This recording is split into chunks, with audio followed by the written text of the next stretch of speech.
Today we're reviewing a 2016 Mini Cooper Countryman S All-4, which is a compact crossover vehicle that was first introduced to the US market for the 2011 model year, saw a minor refresh for 2014, and it was replaced by an all-new second generation model for 2017.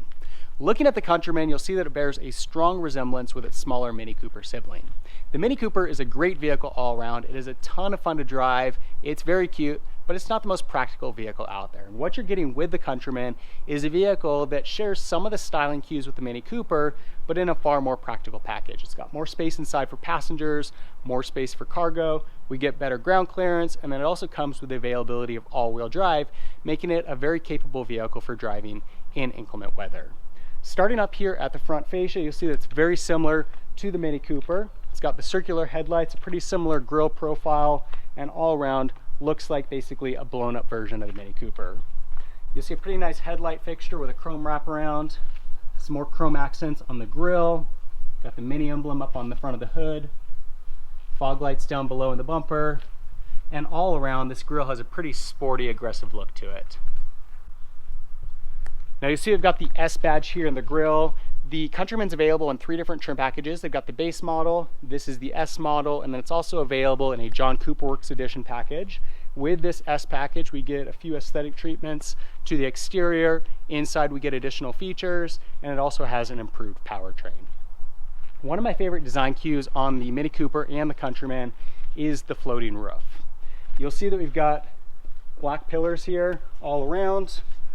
Likewise, our roof is black on this model, and we've got this chrome strip that wraps 360 degrees around the vehicle, providing a barrier that separates the top of the vehicle from the bottom and gives it kind of that floating effect. So it's a pretty cool look. Up top, you'll see we've also got integrated side rails and some crossbars. Also got pretty dramatic fender flares at the front and rear.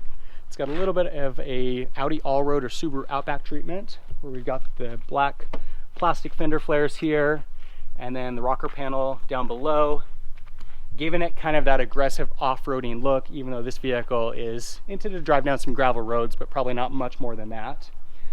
You'll see we've also got a pretty dramatic side blinker here, this whole plastic piece going from the fender all the way up to the window. Very circular looking mirrors, kind of a trademark feature on the Mini Cooper.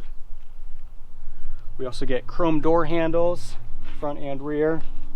And you'll see we've got the All-4 badging down below here as well. That's the designation for the all-wheel drive system. So this model is equipped with that all-wheel drive.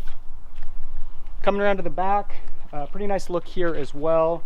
You see that the tail lights have kind of a tall, vertical, round look to them with a chrome wraparound again. Got the Countryman lettering all the way along the bottom of the hatch from one side to the other. Nice large Mini emblem, and this actually duals as our handle for the rear hatch as well. Another Cooper S badge, and then with the Cooper S we also get the dual exhaust.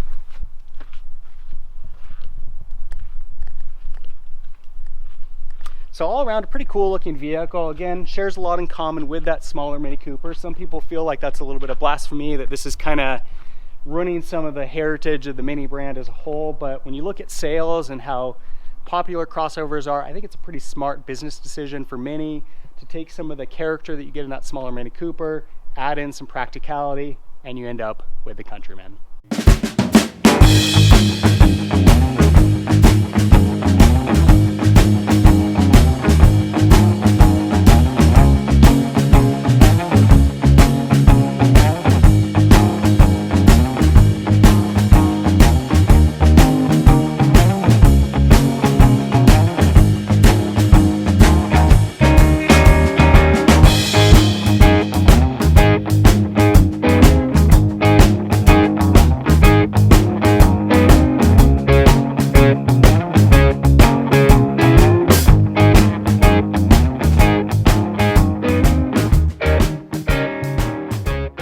Looking inside the Countryman, you'll see that the interior design is very similar to its smaller Mini Cooper sibling, although very unique from any other brand that's out there. A lot of circular elements, and the speedometer is mounted here in the center dash. Just a very unique design all around. A lot of attractive materials, and this S model comes with a pretty nice level of standard features. We've got full leather seating surfaces throughout, leather wrapped steering wheel, Power windows, power door locks, power mirrors, brushed aluminum door sills with the Mini Cooper S lettering. Likewise, we've got brushed aluminum on the brake and gas pedal. Got a pretty unique key fob on the Countryman. It's got this little circular design here with integrated keyless entry. Go ahead and jump in real quick, and you'll see that we insert this fob into this little slot right here. And we've got this start button that we push to turn on the ignition. You see that on our steering wheel, we've got audio and Bluetooth controls on the left-hand side, cruise control over here on the right-hand side, and we've got paddle shifters back behind with the automatic transmission. Tachometer here with fuel economy information and our odometer. You also see we've got a digital speedometer there. And then we've got our speedometer here in the middle. As you can see, it's quite large. And then it's also got the fuel gauge and audio information on this LCD screen down below. We've got AM/FM radio, we've got CD player, and you can also connect a device using a hardwired connection or a Bluetooth connection. CD player right here. Climate control down below that with heat and air conditioning. Also got heated seats for the driver and front passenger. Can turn traction control on and off here, lock the doors, sport mode, and you'll see that all of these little knobs throughout are pretty unique. Cigarette lighter down below here, 2 cup holders, gear shifter with the automatic transmission, got a USB connection here and an auxiliary connection. Emergency brake is kind of like an airplane handle here, kind of cool design. And we've got a center armrest here that opens up and has a little bit of storage space inside. Self-dimming rear view mirror, and you'll see again we've got some of those unique buttons here for turning lights on and off for the front and rear. Despite the small size of the Countryman, this rear seat is still fairly spacious. Good level of leg, head, and shoulder room. Got 2 cup holders and a 12-volt outlet. And then each of the 3 seats can also recline using this little strap here. Likewise, we can drop down the seat backs in 3 sections, allowing you to use some of the seats but also expand your cargo area.